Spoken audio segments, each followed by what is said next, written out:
তো যাই হোক, আজকে আমাদের আহ এই ব্যাচের আজকে ভূগোলের শেষ ক্লাস।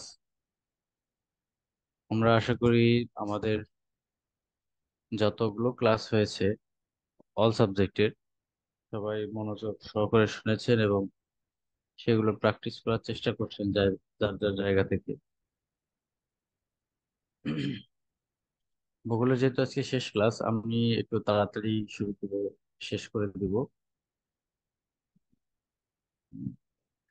তো আমরা আজকে আমাদের যে বিষয়টি সেটা হচ্ছে প্রাকৃতিক দুর্যোগ ও দুর্যোগ ব্যবস্থাপনা, আমাদের বিসিএস এর সিলেবাসের অন্তর্ভুক্ত এই বিষয়টি। তো এই বিষয়ের অনেকগুলো টপিকস দিয়েই সাজানো আজকে এবং খুবই গুরুত্বপূর্ণ। আসলে আমাদের যতগুলো টপিকস আছে সবগুলোই গুরুত্বপূর্ণ, কোনোটাই আমরা ছোট করে দেখব না বা এমন না যে বাদ দেওয়ার কোনো অপশন আছে। আমাদের প্রতিযোগিতামূলক পরীক্ষার যে কোনো পরীক্ষায় বাদ দেওয়ার অপশনটা খুব কম। সে তুলনায় আমাদের এই যে ভূগোলের যে 5টা শীট, এই 5টা শীটের রেকর্ডিং সহ পিডিএফ ফাইল যাদের কাছে আছে প্রত্যেকেই এই জিনিসগুলো কালেকশন করে বারবার রিভিশন করার চেষ্টা করবেন। পাশাপাশি এরও পাশাপাশি আরো বেশি করে পড়ার চেষ্টা করবেন আপনারা, যেন প্রত্যেকটি অধ্যায়ে আমরা টাচ করতে পারি এবং অন্তত পক্ষে একটু বুঝে পড়ার চেষ্টা করি। আর কারণ হলো ভূগোলের কিছু কিছু বিষয় থাকবে যে নিজে থেকে উত্তর করা যায়, কিন্তু সেটা বুঝতে হলে, মানে মুখস্থ নাই বা কমনও পড়ে নাই এরকম এরকম অনেক প্রশ্ন থাকবে, কিন্তু একটা জিনিস বুঝতে পারলে সেই জিনিসটা কমন না পড়লে আনসার করে আসা যায়। তো আশা করি এই জিনিসগুলো খেয়াল করবেন। আর অনেকেই যারা আপনারা যারা প্রিপারেশন নিচ্ছেন তারা একটা বিষয় খেয়াল করছেন যে বাংলাদেশ বিষয়াবলী একটা টপিকস এবং আন্তর্জাতিক বিষয়াবলী একটা টপিকস, এই দুইটা টপিকস এবং ভূগোল একটা টপিকস, এই তিনটাই সিলেবাসের অন্তর্ভুক্ত, আলাদা আলাদা টপিকস, কিন্তু তিনটাই আলাদা আলাদা সিলেবাস বা টপিকস, আলাদা মার্কস ডিস্ট্রিবিউশন হলেও এই তিনটার সঙ্গে কিন্তু ভূগোল প্রত্যেকটা জায়গায় জড়িত আছে। হুম, এই বিষয়গুলো খেয়াল করতে হবে। এই জন্য ভূগোলে মার্কস উঠানো একটু সহজ হয় যখন আমরা বাংলাদেশ বিষয়াবলী পড়ি বা আন্তর্জাতিক বিষয়াবলী পড়ি। প্রত্যেকটাই যেহেতু ভূগোলের সাথে অন্তর্ভুক্ত, সেহেতু আমাদের বিষয়গুলো সহজ হয়ে যায়।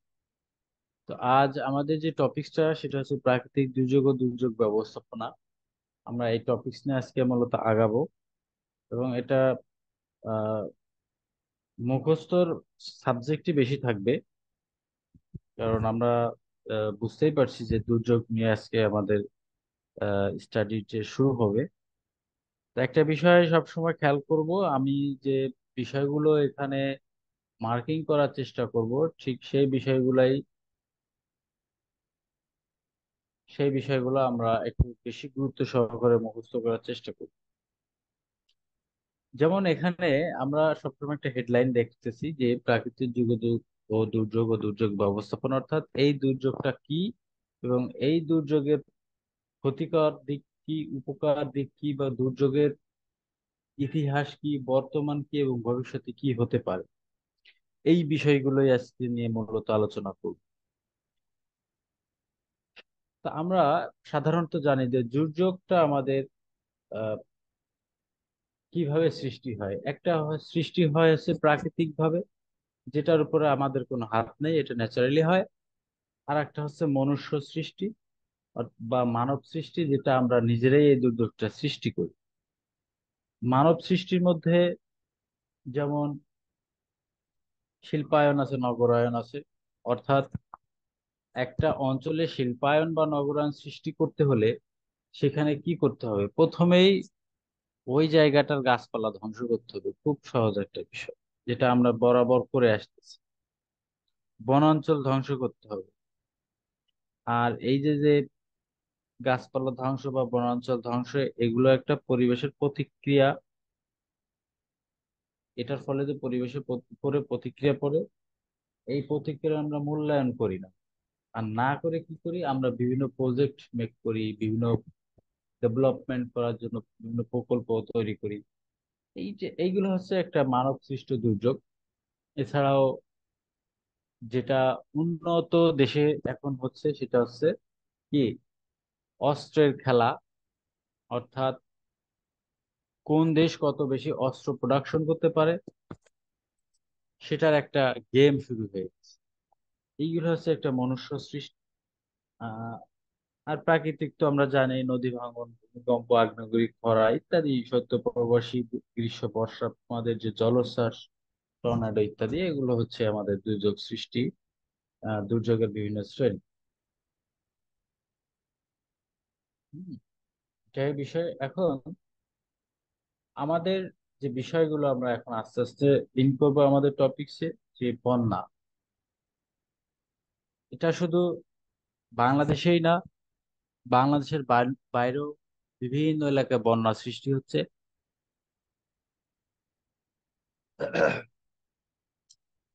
যেমন বাংলাদেশের প্রধান প্রাকৃতিক দুর্যোগ কি বন্যা। আমরা আরো বেশি বিভিন্ন ধরনের দুর্যোগ দেখতে পাই, যেমন বন্যা, তার ভিতরে হচ্ছে খরা, এটাও একটা প্রাকৃতিক দুর্যোগ।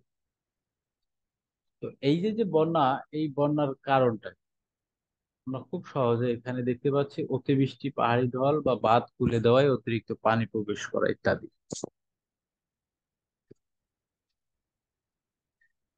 এটা হচ্ছে বন্যার কারণ। আন্তর্জাতিক নদী কয়টি? 57টি। আমরা এই জিনিসগুলো একটু মুখস্থ করব, যে আন্তর্জাতিক নদী কয়টি? 57টি। ভারতের উৎসস্থল এমন নদী 53টি। বাংলাদেশের বন্যা ঋতু আগস্ট সেপ্টেম্বর মাস, যেটা আমাদের অচিরেই দেখা দিবে।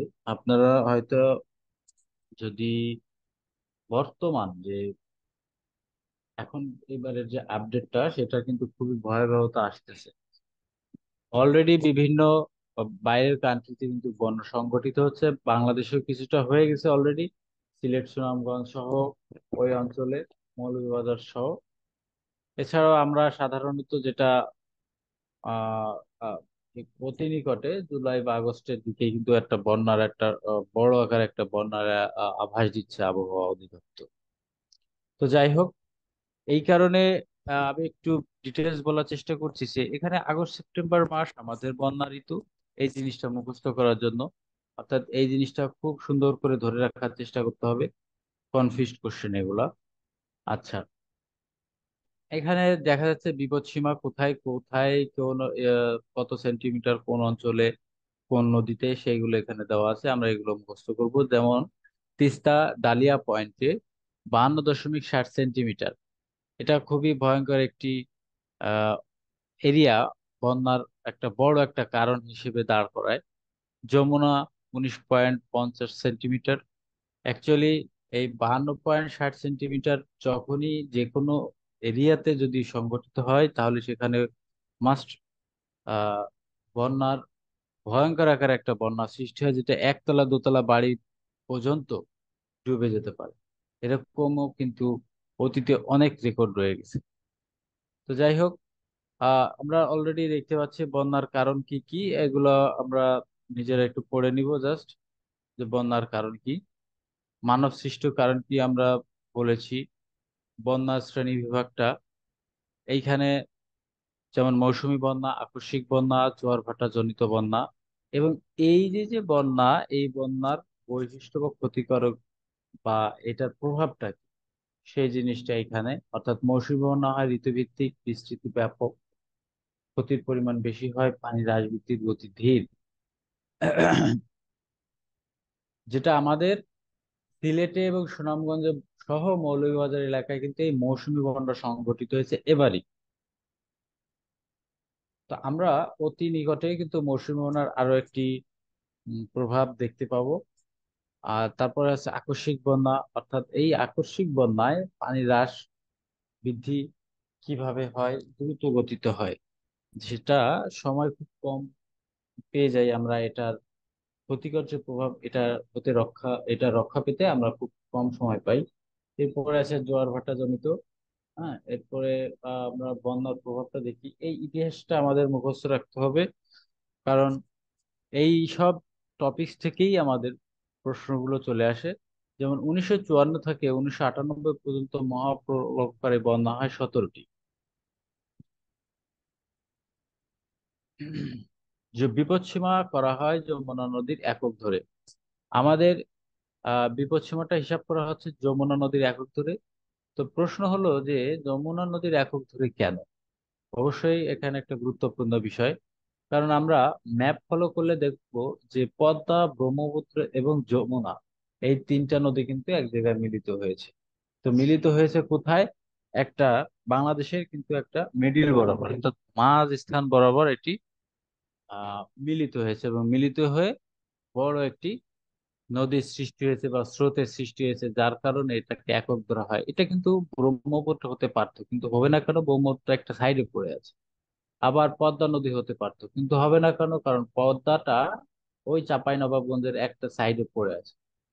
তো যমুনা নদীটা কিন্তু মাঝ বরাবর এসে মিলিত হওয়াতে এই ব্রহ্মপুত্র, কর্ণফুলী এবং পদ্মার যে নদীর যে পানির প্রবাহ, সেটা অলরেডি যমুনাতে এসে প্রবাহিত হয় বিধায় এটাকে একক হিসেবে ধরা হয়। যাই হোক, তো আমাদের 1988 সালের যে বন্যাটা, এটা 87 সেন্টিমিটার উপর দিয়ে পানি প্রবাহিত হয়। এটা 2 মাস স্থায়ী ছিল, এবং এটা কিন্তু একটা বড় একটা প্রাকৃতিক দুর্যোগ বাংলাদেশের ইতিহাসে। 88 বন্যা তখন অনেক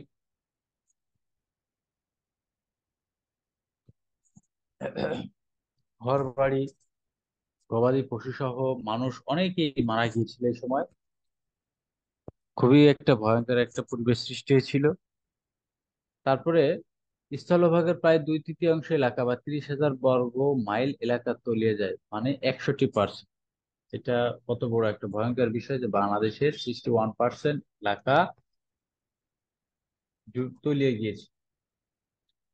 98 সালের বন্যায় বিপদসীমা 112 সেন্টিমিটার।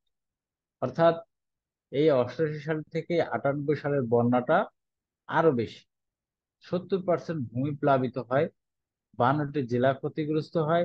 বিংশ শতকের সবচেয়ে মহাপ্রলয়ঙ্কার এই বন্যা স্থায়ী ছিল 80 দিন।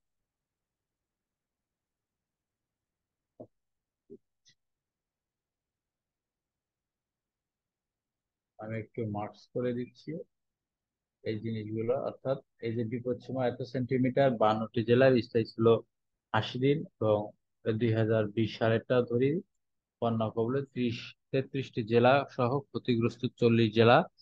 এটা কিন্তু খুবই একটা গুরুত্বপূর্ণ ইস্যু, কারণে যে এটা হুট করে কিন্তু এখান থেকে প্রশ্ন চলে আসতে পারে। অর্থাৎ বন্যার সাইট কিন্তু এখানে তুলে ধরা। তবে আর একটা বিষয় বলি, যে এই বছরের বাইরে কিছু বন্যা হয়েছে যেগুলা আকস্মিক বন্যা,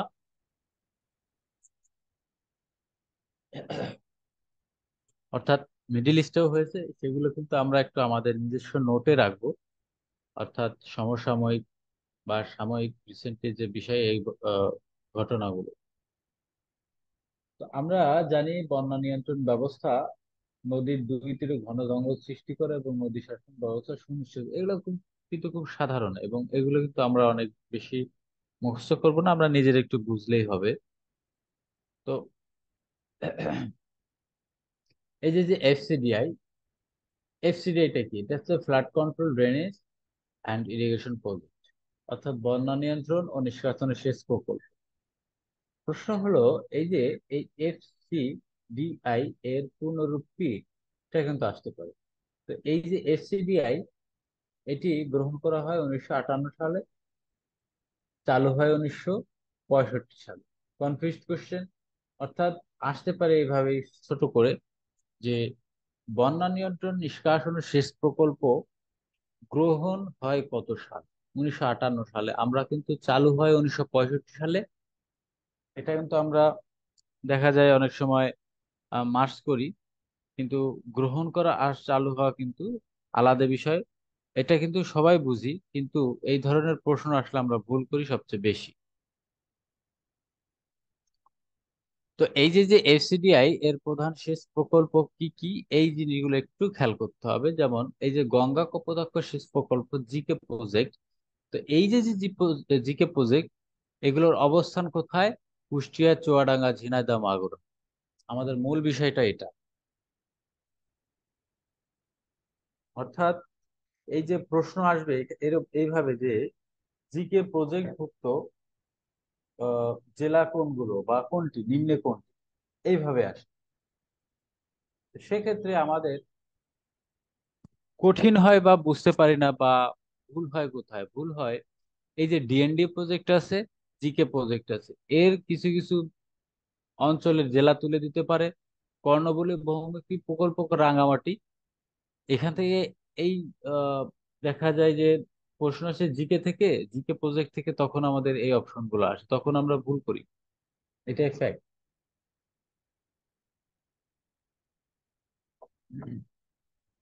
ভুল না করার কিছু টেকনিক, সেটা হচ্ছে আমাদের ডিএনডি প্রজেক্ট মনে রাখার দরকার নাই খুব একটা, আমরা মুখস্থ করব। কিন্তু আসলে ভুল যাতে না হয়, সেটা হচ্ছে এই যে যে ডিএনডি প্রজেক্ট, এটা অ্যাকচুয়ালি নদীর তীর অঞ্চল নিয়ে সংঘটিত হয়। সেক্ষেত্রে বুড়িগঙ্গা এবং শীতলক্ষ্যা, এখানে কিন্তু কোনো জেলা ভিত্তিক প্রশ্ন খুব কম আসতে পারে। আর যদি আসো, সেক্ষেত্রে ঢাকা এবং মুন্সিগঞ্জ, ঢাকা এবং মুন্সিগঞ্জ।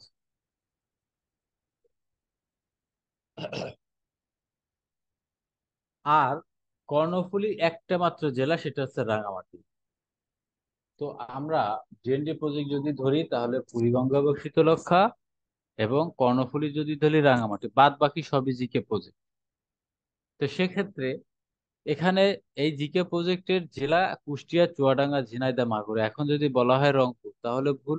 অর্থাৎ এই চারটা জেলা কিন্তু দক্ষিণবঙ্গে নিয়ে অবস্থিত। সেক্ষেত্রে আমাদের পূর্ব, পশ্চিম বা উত্তরবঙ্গের কোনো জেলা আসলে সেটি ভুল হবে। এই বিষয়গুলো একটু খেয়াল করবো আমরা। তারপরে আসি তিস্তা বাঁধ প্রকল্প। এটা বেশ ইম্পর্টেন্ট এ কারণে যে এটা একটা সীমান্তবর্তী জেলা অঞ্চল, জেলা নিয়ে যেহেতু গঠিত, সেজন্য। যেমন অবস্থান আছে রংপুর, লালমনিরহাট এবং নীলফামারী। তো প্রশ্ন ওই একই ধরনের, যে তিস্তা বাঁধ প্রকল্পর নিম্নে কোন জেলা তিস্তা বাঁধ প্রকল্পের আওতাধীন? সেক্ষেত্রে আমাদের এই তিনটা আছে, এর বাইরে যা দেয়। তো এই যে যে তিস্তা বাঁধ প্রকল্প, এই জলকপাট 44টি, জলকপাট 44, অর্থাৎ জলকপাট বলতে যেটা বোঝায় দরজা। আমরা দেখি না বিভিন্ন ভাবে, আমরা তো বিভিন্ন নিউজে দেখতে পাই যে বাঁধ ছেড়ে দিয়েছে, বাঁধটা যে ছেড়ে দিয়েছে তার তো পানি প্রবাহিত হয় কিভাবে, তার প্রত্যেকটা এক একটা দরজা আছে বা গেট আছে, সেটাকে জলকপাট বলা হয়েছে। তো এই যে যে বন্যা, এই বন্যাগুলো কোন কোন মাসে হয়ে থাকে, এবং এটার সময় কি কি ধরনের ঝড় হয়, সেই বিষয়গুলো এখানে আসবে এখন। যেমন আমরা খুব সাধারণভাবে জানি যে কালবৈশাখী ঝড়, এই কালবৈশাখীটা হয় কখন? বাংলাদেশে আঘাত হানে এপ্রিল থেকে মে মাসে। কিন্তু আমাদের বর্তমান যে চিত্র, তাতে কিন্তু এই কালবৈশাখী ঝড় ওইভাবে দেখা যায় না। এটা ঋতু পরিবর্তনের ফল। সে যাই হোক, সেটা কোনো কথা না। বিষয়টা হলো, প্রশ্ন আসলে আমাদের এইভাবেই দিতে হবে, কারণ এটা এখনো চেঞ্জ হয়নি, এটা স্বীকৃতি প্রাপ্ত। আর এটা প্রবাহ দিক হয় উত্তর এবং পশ্চিম দিক থেকে। আমরা সাধারণত বর্তমানে আমাদের একটি অ্যাপস আছে, অ্যাপসটার নাম আছে কি, উইন্ডি। আমরা ওইখানে দেখি যে আমাদের দেশে যখন কালবৈশাখী ঝড় আসে, তখন উত্তর পশ্চিম হতে আসে।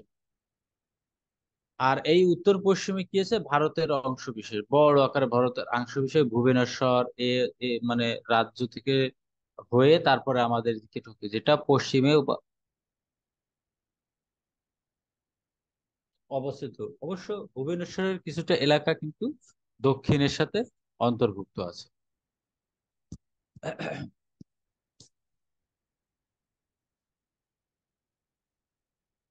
এখন যে বজ্রপাত গুলো, এই বজ্রপাতের রেকর্ডটা আমরা একটু ফলো করি। যে দুর্যোগ ব্যবস্থাপনা ও ত্রাণ মন্ত্রণালয় প্রাকৃতিক দুর্যোগ ঘোষণা করেছে 17ই মে 2016 সাল। অর্থাৎ কি ঘোষণা করা হয়েছে? বজ্রপাতকে।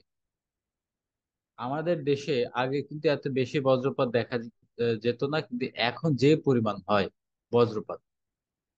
2021 সালে দেশে বজ্রপাতের হটস্পট চিহ্নিত হয়েছে সিরাজগঞ্জ। Very important. এটা কিন্তু খুবই গুরুত্বপূর্ণ একটি কোশ্চেন। অর্থাৎ অর্থাৎ 2021 সালে দেশে বজ্রপাতের হটস্পট চিহ্নিত হয়েছে সিরাজগঞ্জ। বর্তমান বিশ্বে বজ্রপাত সবচেয়ে বেশি মারা যায় বাংলাদেশে। বজ্র সৃষ্টি হয় এপ্রিল-জুন মাসে। বজ্র থেকে বাঁচার উপায়, এটা আমাদের দরকার নেই, আমরা এটা পড়ে নিব। কিন্তু আমাদের মেইন টপিকস থাকবে বজ্র বৃষ্টি হয় বাংলাদেশে কোন মাসে, এবং 2021 সালে হটস্পট চিহ্নিত হয়েছিল বজ্রপাতের কোথায়, কোন বা কোন জেলায়। আচ্ছা, এ পর্যন্ত বুঝতে তো কারো সমস্যা হয়নি? এটা খুবই থিওরিক্যাল প্রশ্ন, এখানে টেকনিক্যাল খুব কম। বোঝা মুখস্থটা সবচেয়ে বেশি গুরুত্বপূর্ণ ইস্যু। কোনো সমস্যা তো নাই কেউ, তাই না?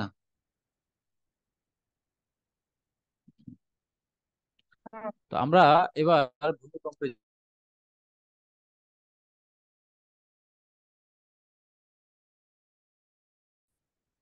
যেমন বাংলাদেশ এবং তৎসংলগ্ন অঞ্চলে ভূমিকম্প সংক্রান্ত রেকর্ড।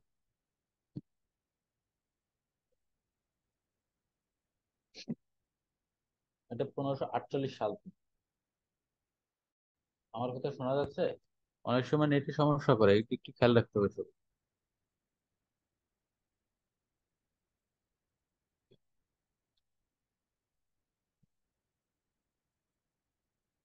স্যার শোনা যাচ্ছে? ঠিক আছে।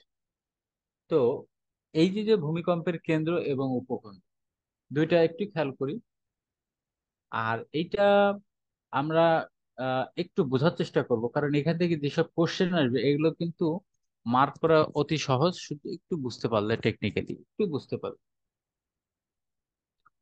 ভূ অভ্যন্তরে যে স্থানে ভূমিকম্পের উৎপত্তি হয় সেটা হচ্ছে ভূমিকম্পের কেন্দ্র। আর উপকেন্দ্র কোথায়? কেন্দ্রের ঠিক সোজাসুজি উপরের ভূপৃষ্ঠের অংশ। অর্থাৎ একটা হচ্ছে কেন্দ্র, অর্থাৎ কেন্দ্র বলতে আর একটু ইজি করে বলে, এই যে যে আমরা মানুষ, আমাদের মানুষের যে হার্ট, এই হার্টটা হচ্ছে একটা মানুষের সেন্টার। আর এর উপকেন্দ্র কোনটা? ঠিক মানুষের বাইরের যে বাইরের যে অংশটা, অর্থাৎ আমাদের ত্বক, এটা হচ্ছে একটা উপকেন্দ্র। একটু ইজি হলো না এটা? এখন এটার কম্পনের বেগ কম অনুভূত হয়। ভূমিকম্পের কেন্দ্রে কম্পনের বেগটা কম অনুভূত হয়, ওখানে শুধু সৃষ্টি হয়। কম্পনের বেগটা অনুভূত হয় কোথায়? ভূপৃষ্ঠের বাইরে, অর্থাৎ এই ভূ অভ্যন্তরে। কম্পনের বেগ বেশি থাকে এবং ধীরে ধীরে চারিদিকে কমে যায়। আস্তে আস্তে এবারে এটি বেশি থাকলে আবার ধীরে ধীরে কমে যায়। স্যার আপনার ভয়েসটা আস্তে শোনা যাচ্ছে এখন।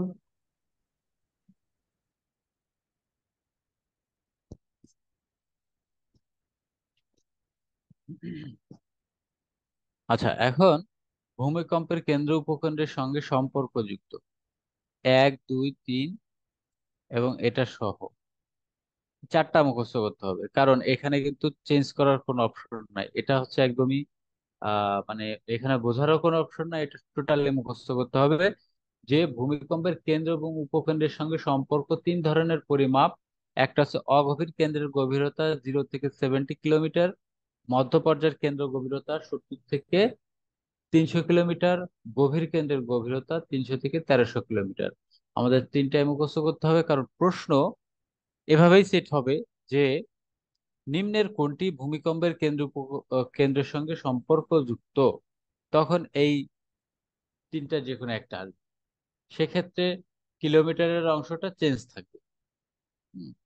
1899 সালে ভারতের কচ্ছ উপসাগরের উপকূলে প্রায় 5000 বর্গ কিলোমিটার স্থান সমুদ্র গর্ভে নিমজ্জিত হয়।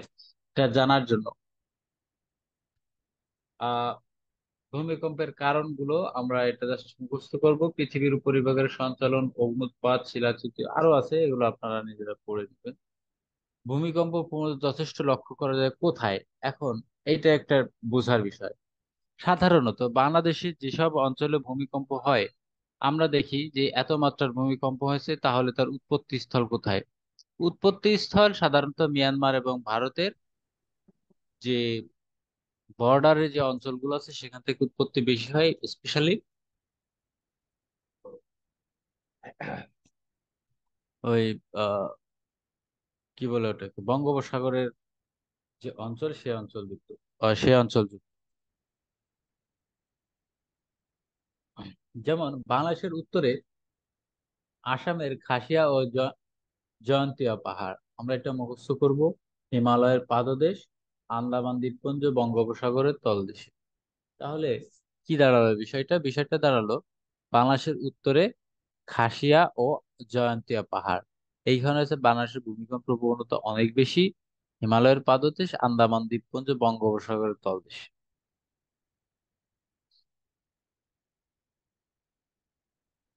এইখানে যে কিছু কিছু বিষয় দেখি আমরা, রিক্টার স্কেলের মাত্রা এবং ভূমিকম্পের মাত্রা। আমরা এই ভূমিকম্পের মাত্রাগুলো জাস্ট মুখস্থ করবো, এখানে বুঝতে হবে না, মুখস্থ করলেই হবে, আপনি একটু মুখস্থ করে দিবেন। আচ্ছা। এবং ভূমিকম্পের ঝুঁকির ভিত্তিতে 1993 সালে সমগ্র বাংলাদেশে তিনটি অঞ্চলে বিভক্ত করা হয়। অঞ্চল এক মারাত্মক ঝুঁকি, মাঝারি ঝুঁকি, কম ঝুঁকি। কোন কোন অঞ্চলে কি, এগুলো মুখস্থ করবেন, এটা বোঝার কিছু নাই, সম্পূর্ণ মুখস্থ করতে হবে। এটা হচ্ছে ম্যাপ।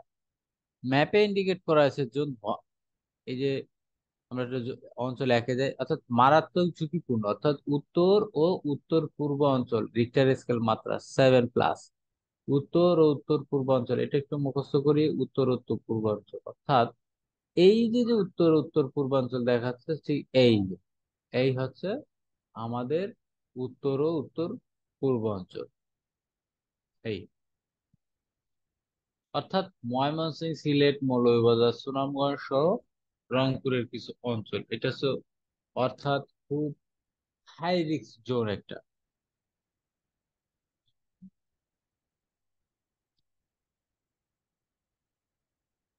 তারপরে এর থেকে একটু কম, সেটা আমরা দেখি এই যে এই অঞ্চলটায় দেখা যাচ্ছে তার ঠিক পার্ট হলুদ অংশটা। তারপরে লো কোথায় লো, তারপরে নিচের অংশটা এখানে ভাগ করেই দেওয়া আছে, এগুলো আপনারা মুখস্থ করবেন। এটা ম্যাপটা একটু দেখার চেষ্টা করবেন।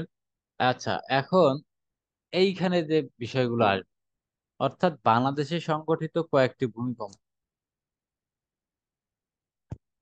এই চার্টটা আমাদের মুখস্থ করতে হবে, চার্ট, ফুল চার্ট। অর্থাৎ এটা কিন্তু একটু একটু জটিলতা হতে পারে। কিরকম? যে এটার সঙ্গে সালের সঙ্গে তারিখ দেওয়া, মাস দেওয়া। আমাদের এই তারিখ, মাস, সাল প্রত্যেকটাই মনে রাখতে হবে, কারণ এখানে কিন্তু তারিখ চেঞ্জ করে দিতে পারে, মাস চেঞ্জ করে দিতে পারে, সাল চেঞ্জ করে দিতে পারে। কোনটা কখন কিভাবে চেঞ্জ করে দিবে এটা বোঝা মুশকিল। তাই আমরা এই তারিখগুলো বিশেষ করে সবাই এগুলো একটু মুখস্থ করে রাখবো, কারণ এখান থেকে কিন্তু প্রশ্ন আসে। তো এই যে 12ই জুন 1727, এর ক্ষয়ক্ষতি কি হয়েছিল? ব্রহ্মপুত্র নদের গতিপথ পরিবর্তন হয়েছিল। এটা আমাদের দরকার, পরেরটা দরকার, পরেরটা এই। অর্থাৎ সেই 1787, 1997, 2008 এবং 2015 চট্টগ্রাম শহরে সামান্য ক্ষয়ক্ষতি হয়, ক্ষয়ক্ষতি না হলে আতঙ্ক সৃষ্টি হয় ইত্যাদি। আমরা এগুলো একটু মুখস্থ করার চেষ্টা করবো, বিশেষ করে 12ই জুন 1787 এবং 25 এপ্রিল 2015, এই দুইটা একটু বেশি মনে রাখার চেষ্টা করব। সুনামি থেকে বারবার প্রশ্ন আসে, প্রতিবারই আসে। এখন একটু কমে গেছে যদিও, তবে দিতে তো সমস্যা নাই, দিয়ে দিতেই পারে। অতএব এটা আমাদের পড়া উচিত কোনটা।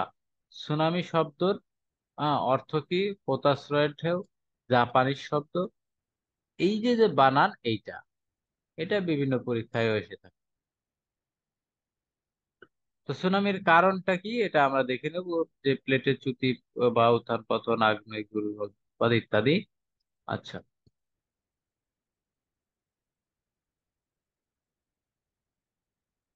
আমরা জানি যে সুনামি 2004 সালে সংঘটিত হয়েছিল, কিন্তু কত তারিখ? 26 ডিসেম্বর। এটা এই তারিখটা একটু বেশি বেশি মুখস্থ রাখবো, কারণ 2004 সালে সুনামি হয়েছিল ম্যাক্সিমাম মানুষই জানি, কিন্তু কত তারিখ হয়েছিল এটা মুখস্থ করা কঠিন। মনে রাখাটা আরো বেশি বেশি পড়বো এবং মুখস্থ রাখবো এই 26 ডিসেম্বর এবং 2004 দুইটাই। সুমাত্রা দ্বীপপুঞ্জে ইন্দোনেশিয়া নিকট সিনিউল দ্বীপে ভূমিকম্পটি হয়, মাত্রা ছিল 9.8। অর্থাৎ এটা এগুলো কিন্তু আসলে মুখস্থ করতে হবে, এটা অ্যাভয়েড করা যাবে না। 2011 সালে সুনামিটাও জাপানের নিকট প্রশান্ত মহাসাগরে মার্চ মাসের 11, 2011, মার্চ মাসের 11 তারিখ 2011।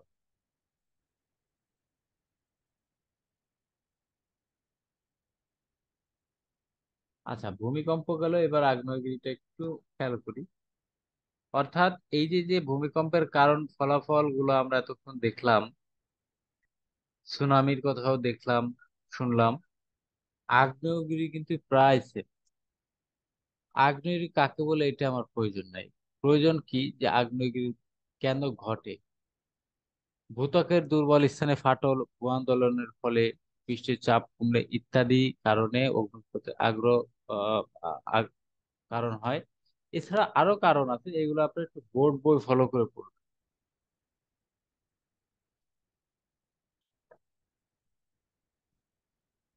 আমাদের যে জিনিসটা দরকার সেটা হচ্ছে এই যে যে আগ্নেয়গিরির শ্রেণী বিভাগ, সক্রিয় আগ্নেয়গিরি, সুপ্ত আগ্নেয়গিরি এবং মৃত আগ্নেয়গিরি, এই জিনিসগুলো একটু জানেন। মৃত মানে ওটা আর কখনোই ওখান থেকে আর অগ্নুৎপাত হবে না, একদমই শেষ। সুপ্ত আগ্নেয়গিরি, আপনি মনে করলেন ওখানে আগ্নেয়গিরি হবে না, কিন্তু আপনি গিয়ে দেখলেন যে আগ্নেয়গিরি ফাঁদে পড়ে আছে, এটা হচ্ছে সুপ্ত আগ্নেয়গিরি, অর্থাৎ সে ঘুমিয়ে আছে, যে কোনো সময় জাগতে পারে। সক্রিয় আগ্নেয়গিরি অল টাইম অগ্নুৎপাত হতে থাকে। তো তিনটা তিন রকম। এখন আসি উদাহরণে। এই যে হচ্ছে মেইন বিষয়, যেমন এই যে যে সক্রিয় আগ্নেয়গিরির কথা আসছে, এই সক্রিয় আগ্নেয়গিরিটা কোথায়? হাওয়াই দ্বীপের মানুয়ালো আগ্নেয়গিরি, এটা হচ্ছে সক্রিয়। এইটা আমাদের মুখস্থ করতে হবে, একেবারে মুখস্থ করতে হবে। সুপ্ত সুপ্ত আগ্নেয়গিরি, অর্থাৎ এই সুপ্ত আগ্নেয়গিরি হচ্ছে জাপানের ফুজিয়ামা, ইরানের কোহি সুলতান। এই এইগুলো কিন্তু প্রশ্নে বারবার আসে, এইগুলো আমরা মুখস্থ করবো এবং খুবই গুরুত্বপূর্ণ। এগুলো কিন্তু একদম স্কিপ করলে হবে না। আমি স্টার মার্ক করে দিলাম।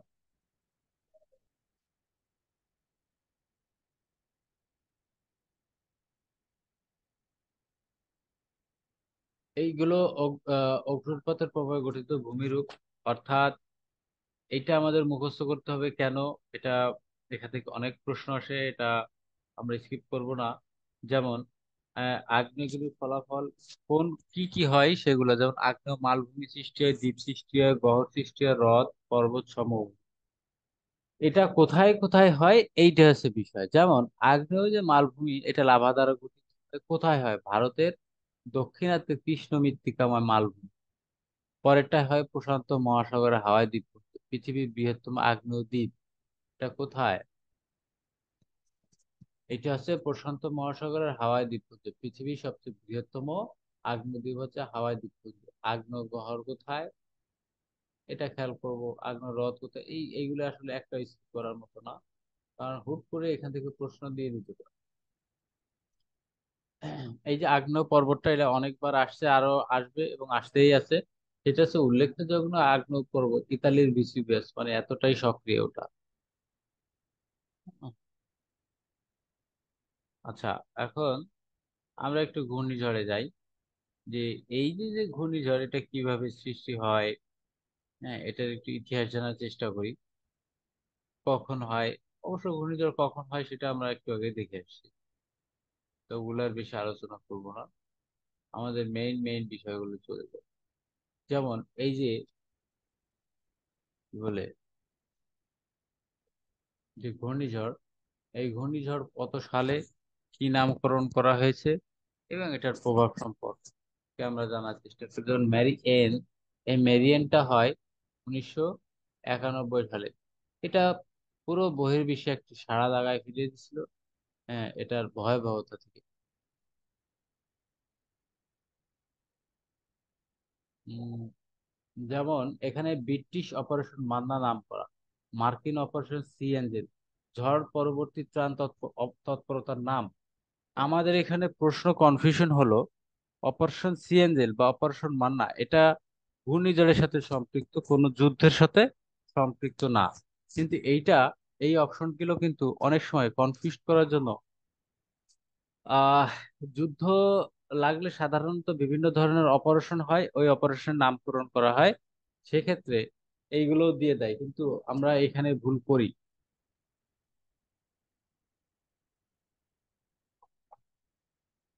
যেমন এই ম্যারিয়ান, এই যে একটি ঘূর্ণিঝড়ের নাম কি, অপারেশন মান্না এবং অপারেশন সিএনজেল, এটা আমাদের মুখস্থ রাখতে হবে সর্বভাবে। সিডার এটি 2007 সালে হয়। সিডার সিংহলী শব্দ অর্থ চোখ, এটা আমাদের এখন অলরেডি অনেকেই জেনে গেছি। উম, এই যে আইলা, আইলা মালে ভাষায় এর অর্থ ডলফিন বা শুশুক জাতীয় প্রাণী। আইলাটাও মুখস্থ করব, মহাশের মুখস্থ করব। সিংহলী অর্থাৎ এটার উৎপত্তি এবং কোন ভাষার এই শব্দটি, এটা আমরা সবসময় এই দুইটা বেশি মুখস্থ করার চেষ্টা করব। এখানে বাদ দেওয়ার কিছু নাই, যেমন মোরা আছে, ফণি আছে, বুলবুল, যাই অনেক আমফান এই যে আসছে, এগুলো সব কিছু আমাদের মুখস্থ রাখতে হবে। তো আমফান শব্দটি থাই ভাষার শব্দ, যেটা স্বাধীন চিত্ত বা শক্তি, উৎপত্তি স্থল বঙ্গোপসাগর।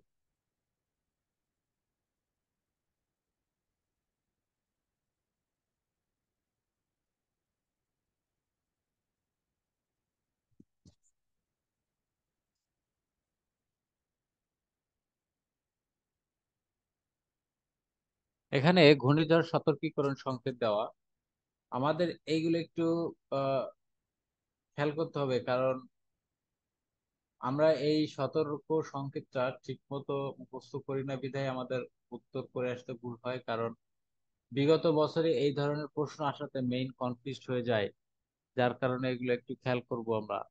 তো টর্নেডো এটা কি, এটা আমরা জানি। টর্নেডো বজ্রঝড়, নদী ভাঙন, এই যে নদী ভাঙনের মধ্যে নদী শিকস্তি এবং নদী পয়স্তি, এই দুইটা ভিতরে প্যাচ বেঁধে যায়, এটা আমরা একটু মুখস্থ করব। যে নদীতে জেগে ওঠা জনপদ, আর একটা আছে নদীতে বিলীন হয়ে যাওয়া জনপদ। তাহলে কি, একটা নদী শিকস্তি আর একটা নদী পয়স্তি। তো প্রশ্ন আসতে পারে যে নিম্নে নদী শিকস্তি কি, এভাবে আসতে পারে, বা নদী পয়স্তি কি, এভাবে আসতে পারে। সেক্ষেত্রে আমাদের ফুললি কনফিউজড কোশ্চেন। তো আমাদের একটু একটু বুঝে দুইটা অ্যান্সার করতে হবে, কারণ আমরা এই দুইটা গুলিয়ে ফেলি। একটা হচ্ছে কি ওঠে আর একটা ডুবে। এখানে ভূমিধসের প্রধান কারণ কি কি, এগুলো মুখস্থ করার বিষয়। উম, দুর্যোগ ব্যবস্থাপনা, এই দুর্যোগ ব্যবস্থাপনা বাংলাদেশে কত সালে হয়েছে সেটা, অর্থাৎ 2004 সালে হয়েছে। এই প্রশ্নটা কিন্তু আসছে বিগত সালে। এই যে বিশ্ব দুর্যোগ প্রশমন দিবস 13ই অক্টোবর, জাতীয় দুর্যোগ প্রস্তুতি দিবস 10 মার্চ। হ্যাঁ, এই বাংলাদেশ দুর্যোগ ব্যবস্থা আইন প্রণীত 2012 সালে। প্রশ্ন হলো, দুর্যোগ ব্যবস্থাপনা কর্মসূচি চালু হয় 2004 সালে, আর আইন প্রণীত হয় 2012 সালে। আমরা এই দুইটাকে কেন যেন এক করে ফেলি, এই জিনিসটা একটু খেয়াল করতে হবে।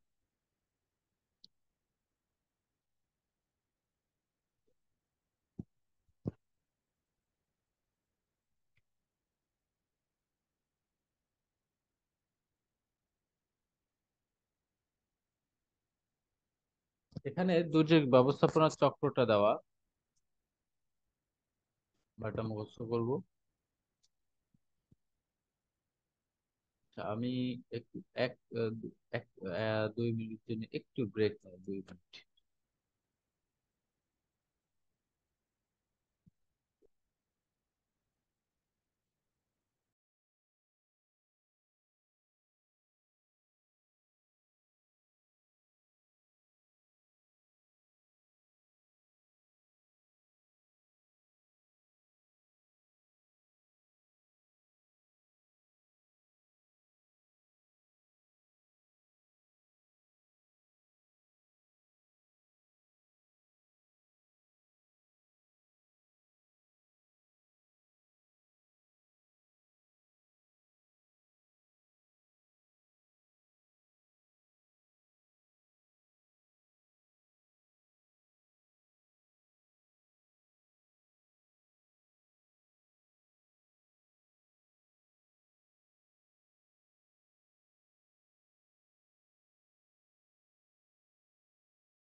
যাই হোক, আমরা আহ যেটা এখানে আলোচনা করতেছিলাম, দুর্যোগ ব্যবস্থাপনা চক্র, এটা হচ্ছে একটা চক্র।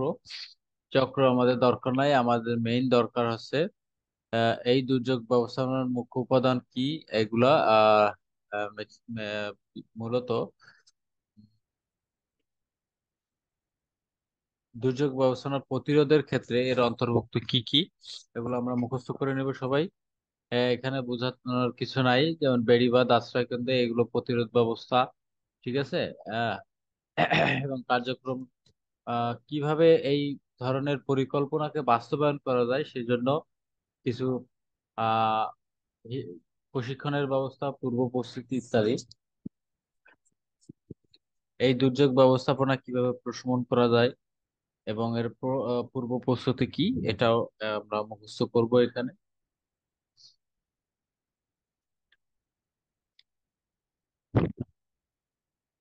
আচ্ছা, আমাদের যে টপিক্স এর ভিতরে এই টপিক্সে আরো বেশি গুরুত্বপূর্ণ, যেমন আবহাওয়া জলবায়ু সম্পর্কিত প্রতিষ্ঠান। এখান থেকে কিন্তু বারবার প্রশ্ন আসে এবং অনেক প্রশ্ন এসে আসছে। যেমন আবহাওয়া অধিদপ্তর গঠন হয় 1971 সালে, সদর দপ্তর আগারগাঁও। এই জিনিসটাই একটু বেশি প্যাচ লেগে যায়। এটা এই যে যে আবহাওয়া সাধারণত কি হয়, হ্যাঁ, আবহাওয়া অধিদপ্তর এটি হবে দুর্যোগ মন্ত্রণালয়ের অধীনে, কিন্তু এইটি হচ্ছে প্রতিরক্ষা মন্ত্রণালয়ের অধীনে। বিষয়টা কেমন হয়ে গেল না, যে প্রতিরক্ষা মন্ত্রণালয় আর দুর্যোগ ব্যবস্থাপনা মন্ত্রণালয়, তো উচিত ছিল দুর্যোগ ব্যবস্থাপনা মন্ত্রণালয়ের অন্তর্ভুক্ত করা, কিন্তু এটা হয়ে গেল প্রতিরক্ষা মন্ত্রণালয়। তো এইটা কনফিউশন হওয়ার কারণে অনেকে কিন্তু আনসারটা ভুল করে চলে। এই জিনিসগুলো একটু খেয়াল করতে হবে, যে কোনোভাবে যেন এই দুটোর ভিতরে কোনো ধরনের কনফিউশন না থাকে। আমরা আমাদের যে ছক, এখন এই যে দেখতে পাচ্ছি, ঢাকায় পর্যবেক্ষণ কেন্দ্র হয় 1947 সালে। প্রথম আবহাওয়া পর্যবেক্ষণ কেন্দ্র হয় সাতক্ষীরা জেলায়। এই জিনিসটা খুব গুরুত্বপূর্ণ, এই চারটা কোনোভাবে মিস করা যাবে না। যেমন ভূকম্পন পর্যবেক্ষণ কেন্দ্র, অর্থাৎ আবহাওয়া স্টেশন একটা, কয়টি? 35টি। আর ভূকম্পন পর্যবেক্ষণ কেন্দ্র 4টি, ঢাকা, চট্টগ্রাম, রংপুর, সিলেট। এইখানে আছে 4টি, আমরা মুখস্থ করব এই 4টা বিভাগকে। আবহাওয়া কেন্দ্র, তো আমাদের প্রশ্ন হলো যে আবহাওয়া কেন্দ্র কয়টি, বা নিম্নের কোন জেলায় আবহাওয়া কেন্দ্র অবস্থিত? তো আবহাওয়া কেন্দ্র 4টি, সেটা চট্টগ্রাম, চট্টগ্রামের পতেঙ্গা, পটুয়াখালী, ঢাকা ও কক্সবাজার। তো আমাদের প্রশ্ন হলো যে নিম্নের কোন জেলা, সাপোজ এখানে আমাদের প্যাচটা লাগে এইখানে, যেমন ভূকম্পন পর্যবেক্ষণ কেন্দ্র এক এক ধরনের, আর আবহাওয়া কেন্দ্র আর এক। তা আমরা প্যাচটা লাগবে আমাদের এই জেলার ভিতর। অর্থাৎ এই যে যে ভূকম্পন পর্যবেক্ষণ কেন্দ্র 4টা জেলা, ঢাকা, চট্টগ্রাম, রংপুর, সিলেট, আবার আবহাওয়া কেন্দ্র কিন্তু এখানে মিল আছে দুইটার, আর দুইটার মিল নাই, সেক্ষেত্রে আমাদের কনফিউশনটা এখানে। আবার দ- আবহাওয়া অধিদপ্তর কেন্দ্র, এতক্ষণ আমরা দেখলাম কি আবহাওয়া কেন্দ্র, এখন দেখতেছি আবহাওয়া অধিদপ্তর কেন্দ্র কয়টি? 2টি, সাতক্ষীরা ও ঢাকা। তাহলে এখানে কনফিউশন কোশ্চেন, তাহলে এটা কত বড় ইম্পর্টেন্ট একটা জায়গা।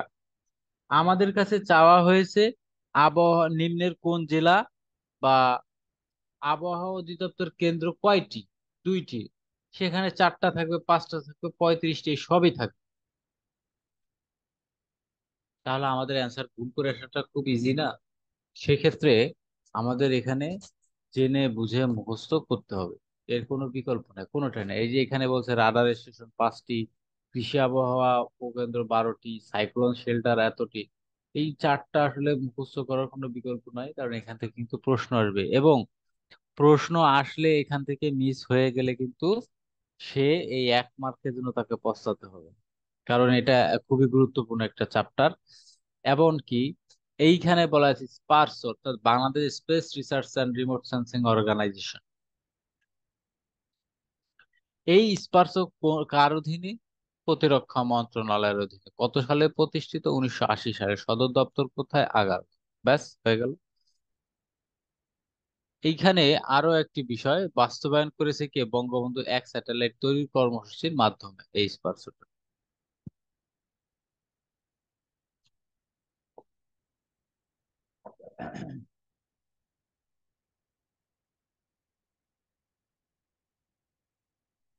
এখন এইখানে আছে ভূ উপগ্রহ কেন্দ্র।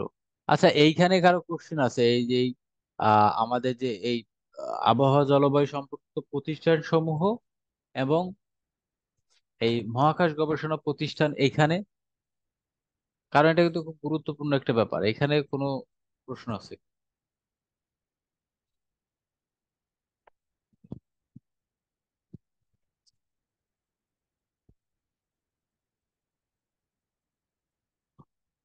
আমার কথা শোনা যাচ্ছে? জি স্যার। ওকে। ভূ উপগ্রহ কেন্দ্র এটি উদ্বোধন করেন বঙ্গবন্ধু 1975 সালের 14 জন। বুঝতেই পারছেন গুরুত্বপূর্ণ কেন। অবস্থান কোথায়? বেতবুনিয়া ভূ উপগ্রহ কেন্দ্র উদ্বোধন করেন বেতবুনিয়ায়।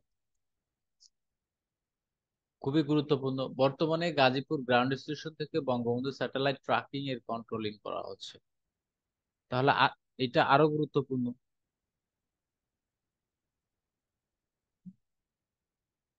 গাজীপুর গ্রাউন্ড স্টেশন থেকে বঙ্গবন্ধু স্যাটেলাইট ট্র্যাকিং এর কন্ট্রোল করা হচ্ছে বর্তমানে। তাহলে ভূ উপগ্রহ কেন্দ্র কয়টি? 4টি, বেতবুনিয়া, তালিবাবাদ, মহাখালী, সিলেট। তাহলে আমাদের এখানে কিন্তু অলরেডি আমরা কনফিউজড হয়ে যাচ্ছি কিন্তু। একটু খেয়াল করেন, এখানে বর্তমানে ভূ উপগ্রহ কেন্দ্র দেখা যাচ্ছে 4টি। আমি বারবার বলছি এটা কিন্তু ভূ উপগ্রহ কেন্দ্র 4টি। আবার এইখানে আছে ভূ কম্পন পর্যবেক্ষণ কেন্দ্র 4টি। আবার আবহাওয়া অধিদপ্তর কেন্দ্র 2টি, রাডার স্টেশন 5টি, আবহাওয়া কেন্দ্র 4টি। তাহলে এখানে কিসের ভিতরে কি হয়ে গেল? ব্যাপারটা কেমন হয়ে গেল? তো আমাদের একটা হলো কেন্দ্র আর একটা আছে উপকেন্দ্র, আমরা এইভাবে একটু সহজে রাখার চেষ্টা করব। তো এই যে যে বেতবুনি, এটা আছে রাঙামাটি, আর তালিবাবাদ হচ্ছে গাজীপুর, মহাখালী এবং সিলেট। এই, তো আমাদের এইগুলো কিন্তু সম্পূর্ণ মুখস্থ করতে হবে, এ বাদ দেওয়ার কোনো কেন মুখস্থ করতে হবে? এখান থেকেও আসতে পারে, এই উপর থেকেও আসতে পারে। আর এইগুলো সব সুন্দর করে মুখস্থ না করলে আমরা কনফিউশন হয়ে যাবো। সো এটা কিন্তু বড় একটা ফ্যাক্ট হয়ে যাবে।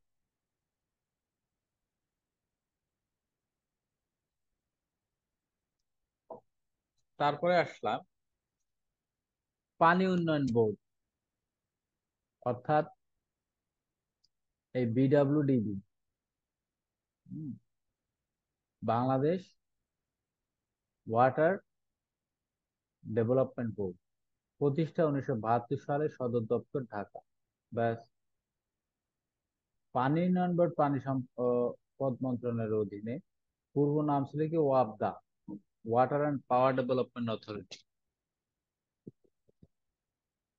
এরপর সিপিপি।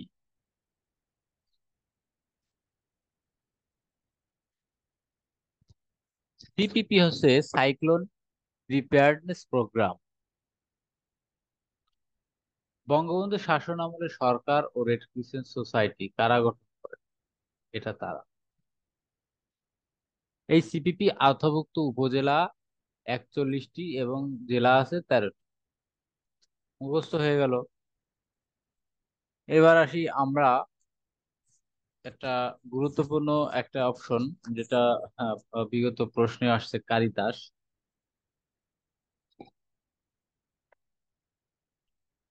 অর্থাৎ দুর্যোগ মোকাবেলায় একমাত্র বেসরকারি সংস্থার মধ্যে কারিতাস একটা, যেটা বেশি নাম করা, এই যে এনজিও এবং আইএনজিও।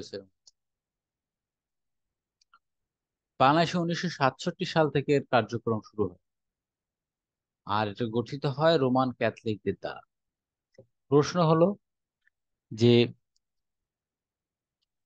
কারিতাস কাদের দ্বারা গঠিত? রোমান ক্যাথলিকদের দ্বারা। বা কারিতাস কি? আমরা হঠাৎ করে একটি আনকমন নাম দেখলে ঘাবড়ে যাই, যে জিনিসটা কি, একটু মাথায় বুদ্ধি খাটালে বোঝা যাবে সেটা কি। অর্থাৎ কারিতাস কি? একটি সংস্থার নাম, এটা দুর্যোগ মোকাবেলার একটি সংস্থার নাম। স্যার রোমান ক্যাথলিক, মানে ক্যাথলিকের ইয়াটা কি, মানে মানেটা কি? এটাকে আমরা চার্চও বলতে পারি, রোমানদের আগে যারা চার্চ ছিল ওই চার্চদের ক্যাথলিক বলা হতো। আমরা চার্চ বলি না, চার্চ বিভিন্ন আহ খ্রিস্টীয় যে সব ইয়াগুলো আছে, ওই যে ফাদার যে থাকে সেগুলো। ফাদার থাকে, হ্যাঁ। তারপরে আছে BDPC, Bangladesh disaster preparedness centre. Care Bangladesh, এটাও গুরুত্বপূর্ণ, অর্থাৎ যুক্তরাষ্ট্রের এই কেয়ারটা 1945 সাল থেকে সাহায্য কর্মসূচি চালিয়ে আসছে। অক্সফাম, কোশিকা, এইগুলো কিন্তু খুবই গুরুত্বপূর্ণ, আমরা কিন্তু এগুলো কেউ অ্যাভয়েড করবো না, এটা হ্যাঁ। এই সবই হচ্ছে একটা একটা দাতব্য সংস্থা, অর্থাৎ এরা এই এই প্রত্যেকটা সংস্থা হচ্ছে কি, প্রত্যেকটা সংস্থা চ্যারিটির মাধ্যমে চলে।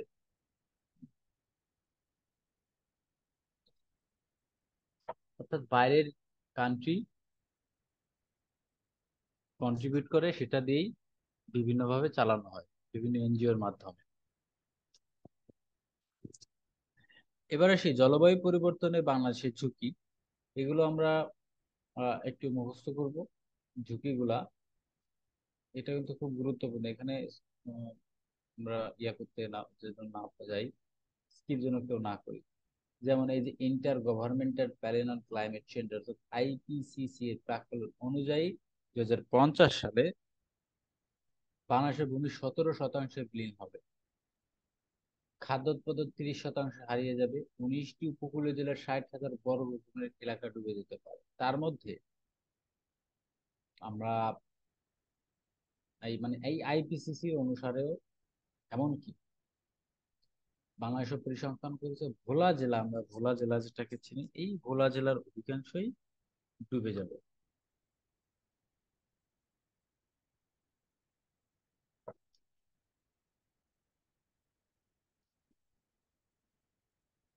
একুশে সালে 1/3 এলাকা ডুবে যাবে, এটা দরকার নাই আমাদের। একটু নিচের দিকে আসি।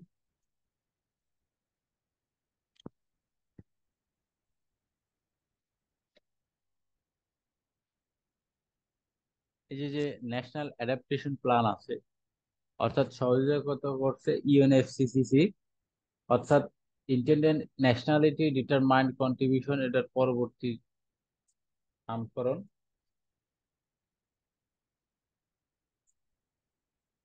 আমরা একটা গুরুত্বপূর্ণ অধ্যায় অলরেডি ইন করেছি, সেটা হচ্ছে এই ডেল্টা প্ল্যান। এই যে যে বদ্বীপ পরিকল্পনা বা ডেল্টা প্ল্যান, এটা কিন্তু বাংলাদেশের জন্য যথেষ্ট গুরুত্বপূর্ণ। কেন করেছে এটা? কারণ এখানে আমরা দেখতে পাচ্ছি 2050 সাল এবং 2100, অর্থাৎ এই যে যে 21শে সালে এখানে বলেছে যে 21শে সালে 1/3 এলাকা ডুবে যাবে। তাহলে কতটা ভয়ঙ্করের দিকে যাচ্ছে, অর্থাৎ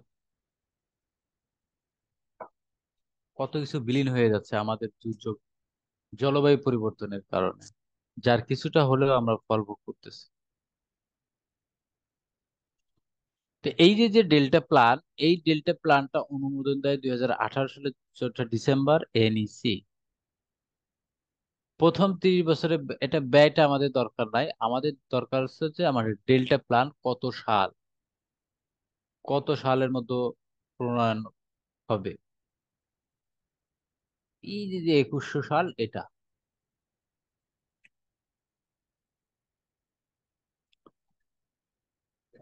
আমাদের এই যে যে স্বল্পমেয়াদী পরিকল্পনা, মধ্যমেয়াদী এবং দীর্ঘমেয়াদী পরিকল্পনা, এই 2030, 2050 এবং 21, অর্থাৎ বাংলাদেশ সরকার বর্তমানে স্বল্পমেয়াদী পরিকল্পনা করেছে কত সাল পর্যন্ত,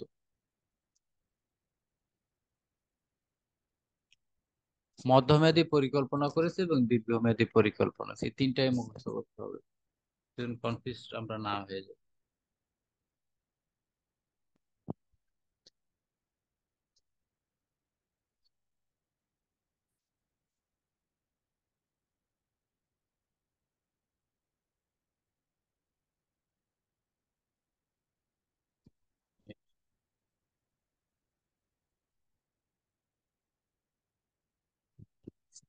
আচ্ছা, আহ এখানে একটা বিষয় অলরেডি দেখা যাচ্ছে যে পরিকল্পনা দলিল হটস্পট 6টি, কোন কোন এলাকায় সেগুলো এগুলো আমরা মুখস্থ করব। এটার কোনো বিকল্প নাই। এই নির্দিষ্ট অভিষ্ট 6টি পরিকল্পনা দলিল হটস্পট 6টি, নির্দিষ্ট অভিষ্ট 6টি। জলবায়ু সংকটে আন্তর্জাতিক অর্থায়ন করে কারা? আন্তর্জাতিক জলবায়ু অর্থায়নের প্রধান উৎস হচ্ছে গ্রিন ক্লাইমেট ফান্ড। তো এই যে যে এইচডিজি আছে, অর্থাৎ টেকসই উন্নয়ন প্রকল্প, অর্থাৎ সাস্টেনেবল ডেভেলপমেন্ট গোল, এই 17টি লক্ষ্যের মধ্যে পরিবেশ ও জলবায়ু পরিবর্তন সংক্রান্ত 3টি লক্ষ্য, যা 13, 14 এবং 15-তে দেওয়া। তো এই 13-তে কি আছে?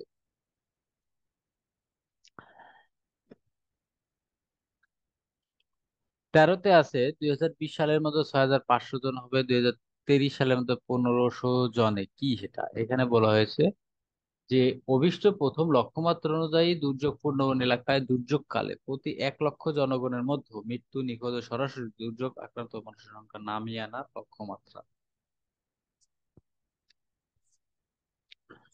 14 নং অভিষ্টে কি বলা হয়েছে এখন? আচ্ছা, এর আগে আর একটু বলবো যে এগুলো কেন আমরা জানবো, পড়বো ও মুখস্থ করবো। এখানে তো খুব শর্টে বলে দেয়, খুব শর্ট প্রশ্ন আসে এরকম যে এইচডিজির আহ এইচডিজির 15 নম্বর লক্ষ্যে কি আছে, তখন কিন্তু এখান থেকে অপশন দিয়ে দিবে। 13 বলি, 14 বলি, 15, যাই বলে না, অন্য কিছু হতে পারে সেটা। এটা অন্য বাংলাদেশ বিষয়গুলিতে আসতে পারে না, আসতে পারে, এই এইচডিজি থেকে কোশ্চেন আসতে পারে। ঠিক তেমনি এটা আমাদের জিওগ্রাফিতেও আসতে পারে। তো আমাদের 14 নং এ ছিল হচ্ছে টেকসই উন্নয়নের জন্য কি, সাগর মহাসাগর সামুদ্রিক সম্পদের সংরক্ষণ। বাকিটা এই 15 নম্বরে আছে এটা। অর্থাৎ জীব বৈচিত্র্য হ্রাস প্রতিরোধ এইচডিজির কত নং লক্ষ্য বা অভিষ্ট? প্রশ্নটা জটিল, এত সহজ না। সহজ না এই অর্থে,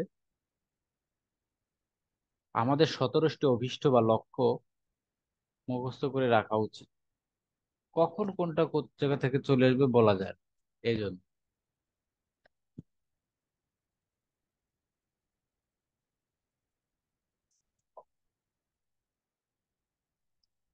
বাংলাদেশের দুর্যোগ সংক্রান্ত প্রতিষ্ঠানের সদস্যপদ লাভ, আমরা এগুলো মুখস্থ করব।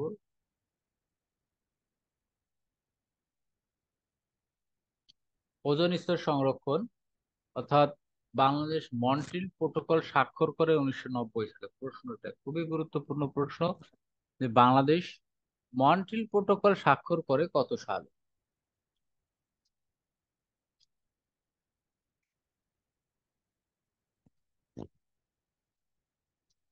এনবিস্যাপ, এটা আহ দরকার নাই আমাদের আপাতত। স্যার মন্ট্রিল প্রোটোকলটা কি, মানে কিসের জন্য আর কি স্বাক্ষর করা মন হয়েছিল এটা? মন্ট্রিল প্রোটোকলটা অর্থাৎ এটা হলো, বলি, আমাদের যে বায়ুমণ্ডলের যে স্তরটা আছে, ওজোন স্তর, এই ওজোন স্তরটা ক্ষয় হয়ে যাওয়ার ফলে, আমাদের ব্যাপক আকারে অনেক ক্ষয়ক্ষতি হওয়ার সম্ভাবনা হবে, এবং হচ্ছে অলরেডি। এই ওজোন স্তরটা ক্ষয় অনেকটা ছিদ্র হয়ে গেছে, কিছুটা হলেও ছিদ্র হয়েছে। তো কেন হয়েছে? কারণ সিএফসি গ্যাস বা ক্লোরোফ্লুরো কার্বনের কারণ। তো এখন এই যে যে ক্লোরোফ্লুরো কার্বন, এটা বেশি প্রোডাকশন করে ডেভেলপ কান্ট্রি, অর্থাৎ যুক্তরাষ্ট্র, রাশিয়া, চীন, জাপান, এই ধরনের, লন্ডন সহ বিভিন্ন দেশ, ইউরোপিয়ান অনেক কান্ট্রি। এখন তারা চুক্তি করেছে যে এইগুলো করতে দেওয়া যাবে না। তারা এই চুক্তির আওতাধীন বাংলাদেশে রয়েছে, যে এগুলো করতে দেওয়া যাবে।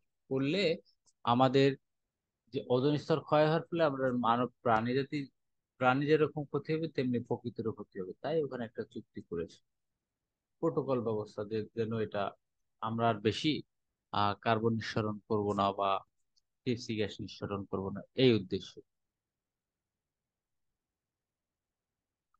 আমাদের কিন্তু প্রত্যেকটা এই যে যে সংস্থাগুলো আছে, এই সংস্থাগুলো আমরা মুখস্থ করে ধরে রাখবে।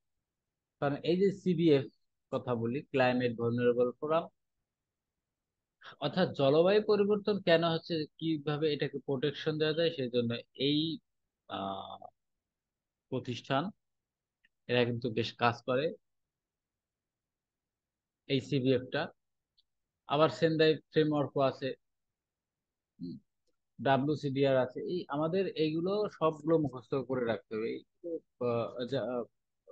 ইয়াও পূর্ণরূপ ও মুখস্থ করতে হবে, যেমন ডাব্লিউসিডিআর কি, ডাব্লিউসিডিআর পূর্ণরূপ কি, world conference on disaster reaction, এগুলো আমাদের খুব ভালো করে মুখস্থ করে রাখতে হবে প্রত্যেকটা।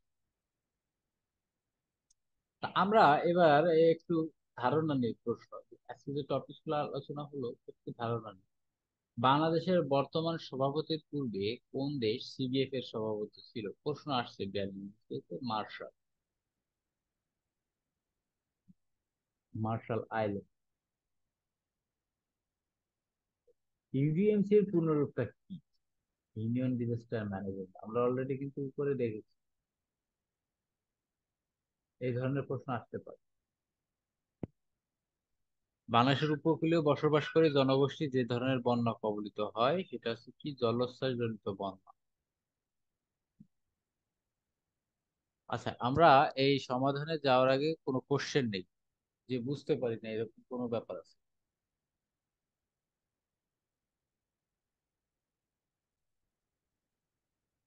কারো কোনো কোশ্চেন আছে এটার উপরে, যে এই জিনিসটা হয় না? আসলে আজকের টপিকসটাই একটু থিওরি বেস, একটু বেশি মুখস্থ করতে হবে, বোঝানোর একটু কম,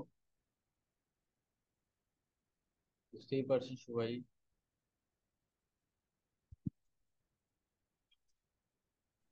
তো যাই হোক, এখানে আমাদের যে আরো কিছু কোশ্চেন, বিগত সালের কোশ্চেন এখানে দেওয়া।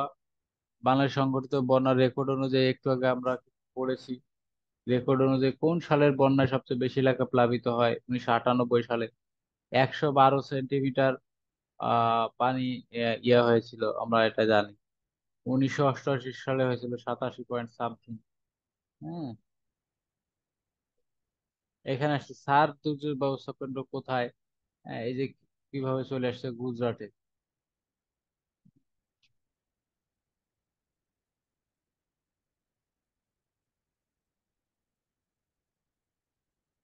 তো এই যে বিভিন্ন ধরনের প্রশ্ন এখানে চলে আসছে, দেখছে বাংলাদেশের এফসিডিআই প্রকল্পের উদ্দেশ্যটা কি?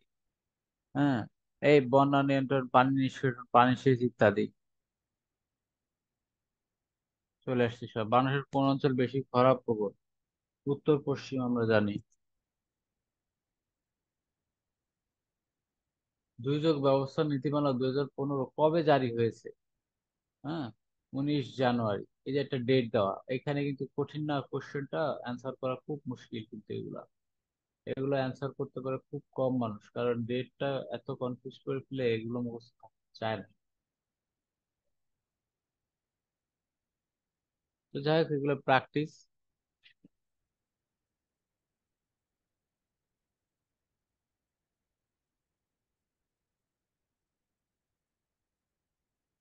যাই হোক, এটার পরে কোনো কোশ্চেন আছে কিনা একটু বলেন তো দেখি শুনি।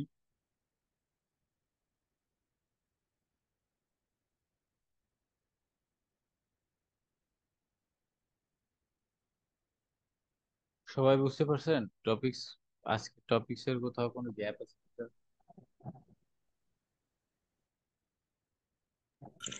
স্যার এই যে রাডার স্টেশন মানে কি স্যার? রাডার স্টেশন মানে তো আসলে রাডারটা কি করে? রাডারটা আবহাওয়া শুধুই না, রাডারের কাজই হচ্ছে আকাশপথ নিয়ন্ত্রণ করা। রাডারের প্রথম কাজ আকাশপথ নিয়ন্ত্রণ করা। তো আকাশপথ নিয়ন্ত্রণ করা বলতে আমরা প্রথমেই বুঝি, যেটা সবচেয়ে সহজ, এই যে যে বিমানগুলো চলাচলতি করে এই সবই রাডারের অন্তর্ভুক্ত, রাডারের বাইরে কোনোটাই না। সাধারণত এই যে যে দুর্যোগ ব্যবস্থাপনা, এটা কি হয় আমাদের, এই যে যে আবহাওয়া জলবায়ুগত পরিবর্তন, এটা কি হয় উপরে হয়। তো এটার সঙ্গে কিন্তু রাডারের সম্পর্কটা আছে, রাডারটা ধরে নিয়ে আসতে পারে।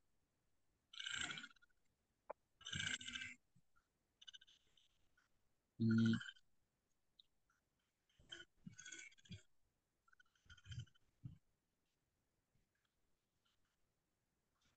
এই যে একটা প্রশ্ন এখানে বলি, 27 নম্বর প্রশ্ন, নিম্নের কোন দুর্যোগ হাইড্রোমেট্রোলজিক্যাল দুর্যোগ হিসেবে পরিচিত? ক বন্যা, খ খরা, ঘূর্ণিঝড়, ভূমিধস। এখানে কিন্তু বন্যাকে বলা হয়েছে, খরাকে ধরা হয় নাই। কনফিউজড কোশ্চেন, ঘূর্ণিঝড় এবং ভূমিধস বাদ দিলাম। বন্যা হচ্ছে সবচেয়ে বেশি, খরা পরে। আমাদের যে প্রাকৃতিক দুর্যোগ, আমরা উপরে প্রথমে পড়ে আসছি না যে বন্যা হচ্ছে প্রাকৃতিক দুর্যোগের ভিতরে সবচেয়ে বেশি ভয়ঙ্কর।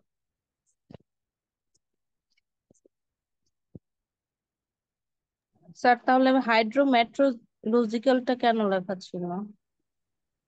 হ্যাঁ, বুঝিনি। হাইড্রো ওটা তো মানে এখানে জাস্ট হাইড্রোমেট্রোলজিক্যাল হচ্ছে একটা আবহাওয়ার বিষয়, এটার অর্থ হচ্ছে আবহাওয়া অধিদপ্তরের একটা শব্দ।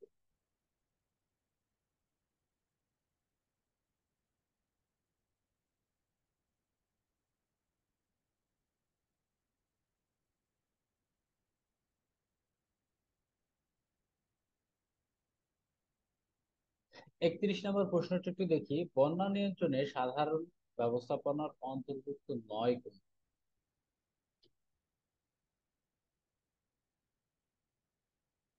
বন্যার পূর্বাভাস ও সতর্কতা, এটা হচ্ছে বন্যা নিয়ন্ত্রণে সাধারণ ব্যবস্থার অন্তর্ভুক্ত নয়। এখানে প্রশ্ন কনফিউশন।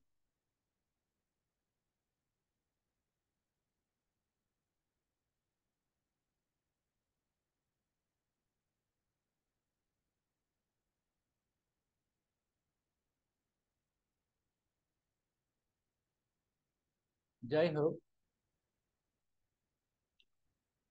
আমাদের আজকের যে সেশনটি আজকে পরিচালনা হচ্ছে এটা কিন্তু একটু ইজি। আমি আগে বলেছি কিছু কিছু ব্যাপার বা টপিকস আছে যেটা একটু কঠিন, ঠিক না, জাস্ট মুখস্থ করতে হবে, একটু বুঝে বারবার প্র্যাকটিস করতে হবে। এবং এখান থেকে ধরে নিতে পারেন আজকে যে টপিকস, এখান থেকে দুটা প্রশ্ন আপনারা পাবেন, দুইটা প্রশ্ন আসার মতো। এর বাইরেও পড়বেন এগুলোর সম্পৃক্ততা।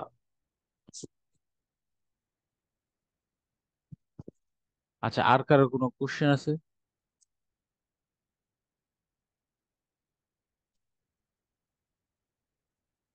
তাহলে বলেন, আমি একটু অ্যান্সার দেওয়ার চেষ্টা করি।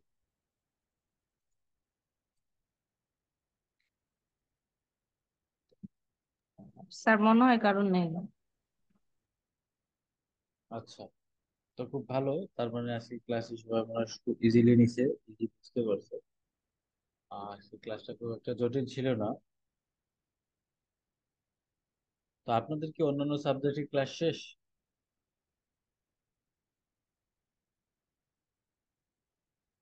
স্যার বুঝিনি কথাটা। বলছি অন্যান্য সাবজেক্টের ক্লাস কি বাকি সবই শেষ, কোর্স শেষ কিনা সেটা। না স্যার। না স্যার, আমাদের কোর্সের আজকে হচ্ছে 31 নম্বর ক্লাস। আমাদের টোটাল ক্লাস হবে প্রায় 145 প্লাস। ও আচ্ছা আচ্ছা, বুঝছো, মানে আমাদের তার মানে জিওগ্রাফি শেষ ক্লাস। জি স্যার, আপনি তো বলেছিলেন যে ঈদের আগে ক্লাসটা শেষ করে দিবেন, যার কারণে আপনাকে হ্যাঁ হ্যাঁ, বাড়ি করে দিয়ে বুঝতে দেওয়া। পারছি, বুঝতে পারছি। হম। তো যা হোক, তাহলে আমাদের ভূগোল রিলেটেড কোনো কোশ্চেন আছে যেগুলো আমরা আসলে ফার্স্ট টু লাস্ট আমরা বুঝতে পারি নাই?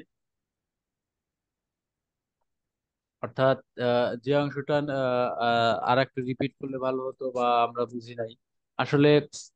ভূগোলের বিষয়টা বোঝার থেকে আহ বুঝতে তো হবেই, তবে টেকনিক্যালি আমি বলবো যে কিছু কিছু বিষয় থাকবে, বুঝতে তো হবে। আর তবে মুখস্থ করতে হয় বেশি, কারণ আসলে অনেকেই আছে যে আমরা ভূগোল একটু আহ, একটু কঠিন কঠিন মনে হয়, বুঝতে পারলে সবই সহজ, কিন্তু হঠাৎ করে আহ মানে বোঝা একটু কঠিনই হয়। যার কারণে দেখা যায় যে এই জিনিসটা বুঝি না, তাহলে মুখস্থ করতে হবে, টানা মুখস্থ করতে হবে। চাকরির পড়া আসলে পড়াশোনার অনেক বেশি দিতে হবে এবং মুখস্থর কোনো বিকল্প নেই। এটা হলো ফ্যাক্ট। কারণ ধরুন আপনারা অনেক আর্টসের স্টুডেন্ট বা কমার্সের স্টুডেন্ট, তাদের সামনে এখন ফিজিক্স কেমিস্ট্রি পড়তে হবে, বায়োলজি পড়তে হবে, মানে হায়ার ম্যাথ করতে হবে, বিষয়টা একেবারেই uncommon. But nothing to do, আমাদের পড়তে হবে।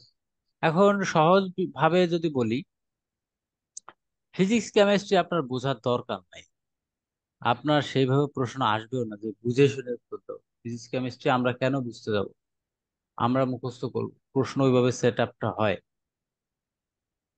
তারপরেও কিছু কিছু টপিক থাকবে আমাদের বুঝতে হবে এবং আমরা বুঝতে পারবো সে। আপনারা কাইন্ডলি ক্লাস বাকি যেগুলো আছে সবগুলো কন্টিনিউ করার চেষ্টা করেন, সবাই সব মনোযোগ দিয়ে শুনবেন। না বুঝলে যারা সেশন পরিচালনা করবে তাদেরকে বারবার প্রশ্ন করে, কোনো সমস্যা নাই। আমি অনেকটা খেয়াল করেছি প্রশ্ন করতে কেমন যেন ওরা প্রশ্ন করতে চায় না। তা আমার কাছে যেন মনে হয় প্রশ্ন করতেছে না, মানে অনেক কিছু বোঝে নাই।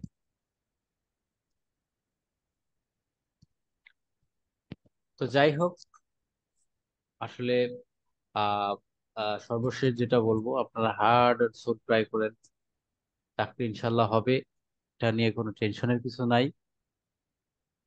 কোনো গুজবের কান না দিয়ে নিজের মতো করে নিজের মাধুরী মিশিয়ে পড়াশোনা করবেন, এটা সবার প্রতি রিকোয়েস্ট। সময় নষ্ট করার মতো যেসব যন্ত্রপাতি আছে সবগুলোকে কবর দিয়ে দিবেন একদম। চিন্তাধারা সবকিছু যার যার অবস্থানে পজিটিভ থেকে পড়াশোনা চালিয়ে যাবেন সবাই। হাল ছেড়ে দেওয়াটা বুদ্ধিমানের কাজ না। সবসময় মনে রাখবেন যে একবারে কিন্তু সবকিছু পেয়ে যাবেন, বিষয়টা এরকম না। আপনি বা মানুষ হিসেবে, প্রাণী হিসেবে, আপনি প্রতিটা সেকেন্ডই পরীক্ষার অন্তর্ভুক্ত এবং প্রতিটা সেকেন্ডই চ্যালেঞ্জের সম্মুখীন কোনো না কোনো ভাবে, পারিবারিক ভাবে হোক, সামাজিক ভাবে হোক, পড়াশোনার দিক দিয়ে হোক, ব্যক্তিগত জীবনে হোক, বন্ধু বান্ধবের জীবনে হোক, প্রত্যেকটা জায়গায় কম্পিটিশন আছে। ইদানিং খেয়াল করতেছি এই জিনিসগুলো আগে ছিল না, এখন যে কেন এতটা ইমোশনাল মানুষ আমি বুঝে উঠি না। অনেক সুইসাইডের একটা নোট গুলো দেখতে পাচ্ছি, হতাশ হয়ে যাচ্ছে। This is not fair decision, এটা কোনো ফেয়ার ডিসিশন না। আপনারা যারা এখানে চাকরির জন্য পড়াশোনা করতেছেন, আপনাদের ভিতরে সবচেয়ে বেশি দরকার আছে কনফিডেন্স, এবং সেই কনফিডেন্সের সঙ্গে চেষ্টা। এই দুইটা জিনিস যদি স্পিড নিয়ে কাজ করাতে পারেন, দেখবেন যে আপনারা অনেক সাফল্য আসবে। কারণ এইসব জিনিস পেতে হলে আহ কিন্তু অনেক কম্পিটিশন করে পেতে হয়। হুম।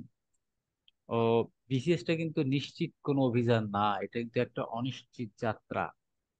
কারো হবে কারোর হবে না, এটাই বাস্তব। এটা নিয়ে আফসোস করার কিছু নাই। বা চাকরি, এটা বিসিএস বলে কোনো কথা না, চাকরিটাই একটা অনিশ্চিত যাত্রা। তো সেক্ষেত্রে এই কথাগুলো এই জন্য বলতেছি যে কারোর ভিতরে আমরা চাই না আপনারা সবাই হতাশ হয়ে যান। অবশ্যই চাকরি ইনশাল্লাহ হবে টুমরো। কোনো সিস্টেমের দোষ, মানে কোনো গুজব বা সিস্টেমের পরে দোষ দিয়ে লাভ নাই, সবই বাস্তবতা। আপনার পড়াশোনা করলে পড়াশোনা করে চাকরি করবেন, লেগে থাকে, হলে হতে পারে, নাও হতে পারে, এভাবে নামতে হবে। আপনি পড়াশোনা করবেন না, ব্যবসা করবেন, করেন, তো সেখানেও কিন্তু একটা অনিশ্চিত, সেখানেও তো অনেক থেকে সফল হতে নাও পারে। ব্যবসা করে মানুষ সফল হয়, সবাই হয় না। নিজেরা যারা পড়াশোনা একাডেমিক রানিং, যাদের অবশ্যই একাডেমিকের প্রতি জোর দিবেন, একাডেমির পাশাপাশি এই জিনিসটাকেও ধরে রাখার চেষ্টা করবেন, আপনার আপগ্রেড হবে, অনেক ভালো হবে।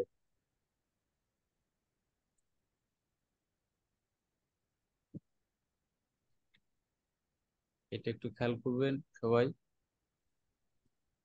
তো যা হোক, তো সবাই ভালো থাকবে নাকি আর কিছু বলবেন কেউ? স্যার একটা ইরিলেভেন্ট কোয়েশ্চেন করতাম। বলেন।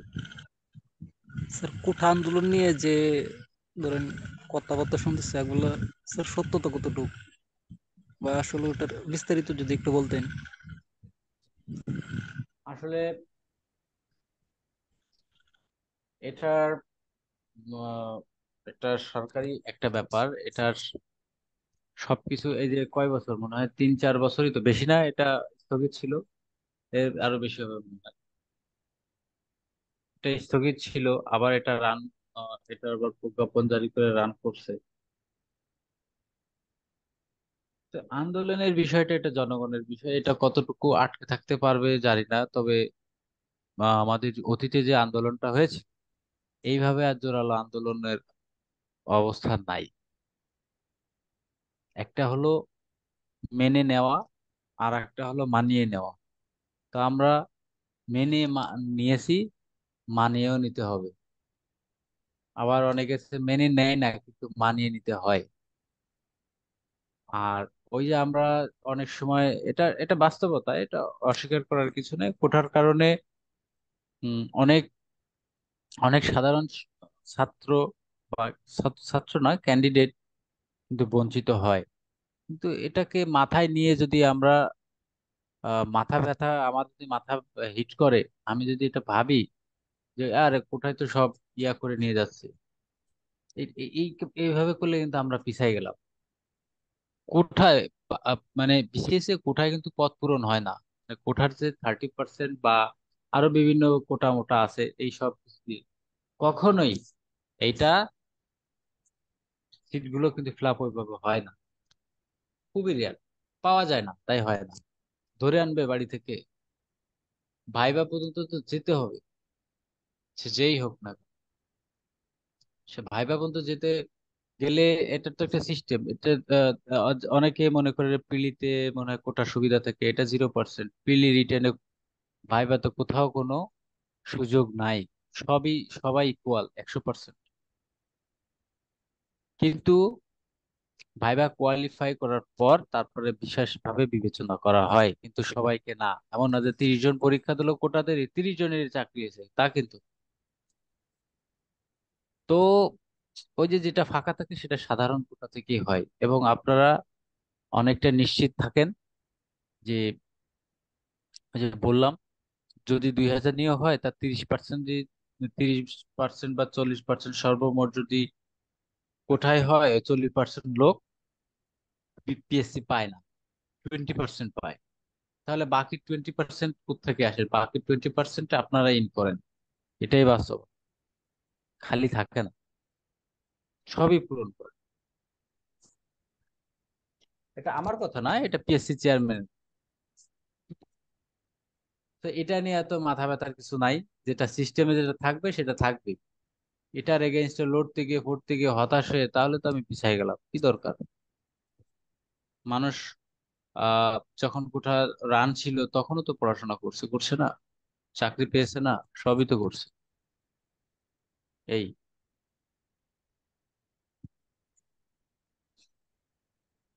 আমি একটা কথাই, একটাই আমার মেসেজ, সেটা হলো কোনো কিছুতে জীবনে হতাশ হওয়া যাবে না। যদি আমি কৃষক হয়ে থাকি, আমার কৃষি কাজ করে সফল হওয়ার অনেক, জীবনে তো চাকরি করে কেউ সফল হয় নাই।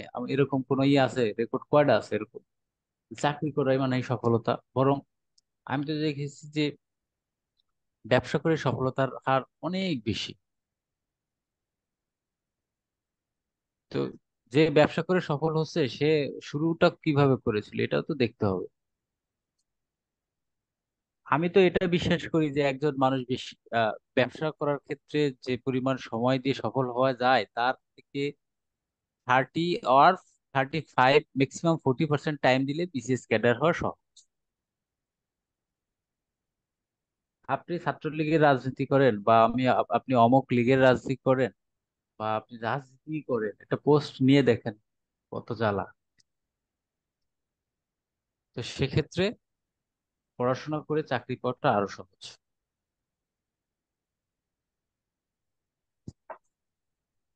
লেগে থাকতে হবে।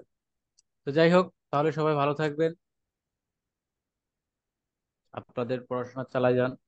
কোনো ধরনের কোনো সমস্যা হলে আমাদেরকে বলবেন, আমরা ফিডব্যাক দেওয়ার চেষ্টা করব। হুম, তো ঠিক আছে, সবাইকে আল্লাহ হাফেজ। আসসালামু আলাইকুম স্যার, আপনিও ভালো থাকবেন। স্যার ইনশাআল্লাহ। আপনাকে অসংখ্য ধন্যবাদ।